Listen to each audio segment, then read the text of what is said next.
그저께 월요일 네. 국회에서 네. 의료 대란 해결을 위한 사회적 대타협 기구 국회 설치 촉구 기자회견을 조국 했습니다. 혁신당 의원 전원 이름으로 하셨는데 네.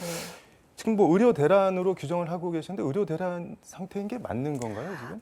우선 네.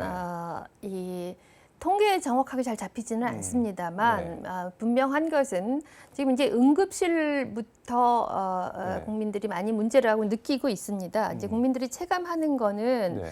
이제 의료기관에 특히 응급질환으로 병원에 가려 할 때 매우 가기가 어렵다. 그리고 이송을 했을 때 네. 재이송이 된다든가 전화 문의를 했을 때 우리는 받을 수 없다라는 것을 많은 국민들이 이렇게 지금 체감을 하고 있습니다. 최근에 서울대병원 응급실을 이용한 네. 제 지인에 의하면 그 상황이 우려를 넘어서 굉장히 공포스럽다.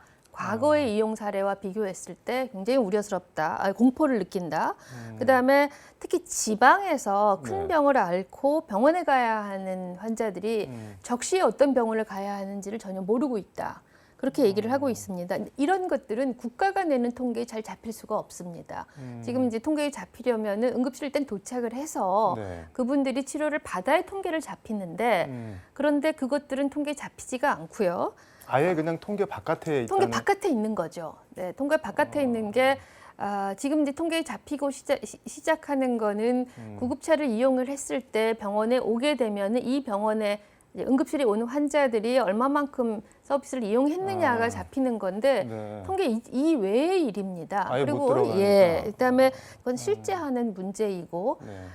응급실로부터 문제가 발생이 되지만 환자들이 병원에 못 가는 것은 응급의학과 전문의가 부족하기 때문만은 아닙니다. 네. 이른바 배후 진료라고 저희가 얘기를 하는데 응급실은 병원을 이용하는 하나의 관문입니다. 네. 그런데 관문이 제대로 작동을 하려면 뒤에 있는 무슨 정형외과, 흉부외과, 네. 신경외과 이런 과들이 받쳐줘야 되는데 지금 그런 것들을 받쳐주는 인력이 매우 부족하고 그런 과의 특성들이 전공의에 대한 의존도가 매우 높았습니다. 그러니까 뭐 쉽게 얘기하면 한 번에 응급실을 들어가냐 마냐 뭐 이런 차원의 그런 문제가 아닌 아닙니다. 거네요. 네, 예. 그러니까 응급실에서는 돌려보낼 수밖에 없는 게 네. 여기 오셔도 아까 대퇴골 골절도 마찬가지인데 네. 우리 병원에 정형외과 의사가 수술을 할 수 없다면 혹은 하고 있어서 지금 도착을 하셔도 다른 수술을 할 수가 없다면 돌려보낼 수밖에 없거든요.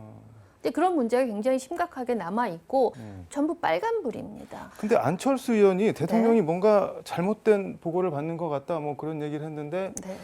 그 보건복지부에서도 제대로 보고를 뭐 못하는 것 같다. 그럼 이걸 뭐 누구 책임인가? 이거 어떻게 해야 되나 그러면? 결국은 예. 최고 의사 결정자의 책임 아니겠습니까? 저도 심평원장을 할 때 네. 싫은 소리 하면 듣기 싫죠. 그렇지만 아무리 자기가 듣기 싫더라도 네. 들어야 하고 저 사람이 저렇게 얘기를 할 때 무슨 뒤에 이면이 있는지를 잘 듣지 않으면 네.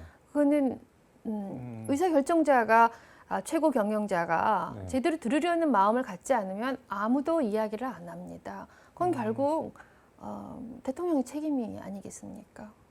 이 지금 벌어지고 있는 네. 것에 대한 최종 책임이 그럼 대통령이 있다고? 네, 왜 대통령에게 있냐면 네. 같은 보건복지부 관료들이 음, 과거에 코로나 때 대응한 걸 보면 엄청나게 잘했습니다. 그리고 그 분들이 잘했다라는 거는 네. 국가 전체가 뭐 대통령이나 국무총리부터 네. 계속 이야기를 들었다는 이야기죠.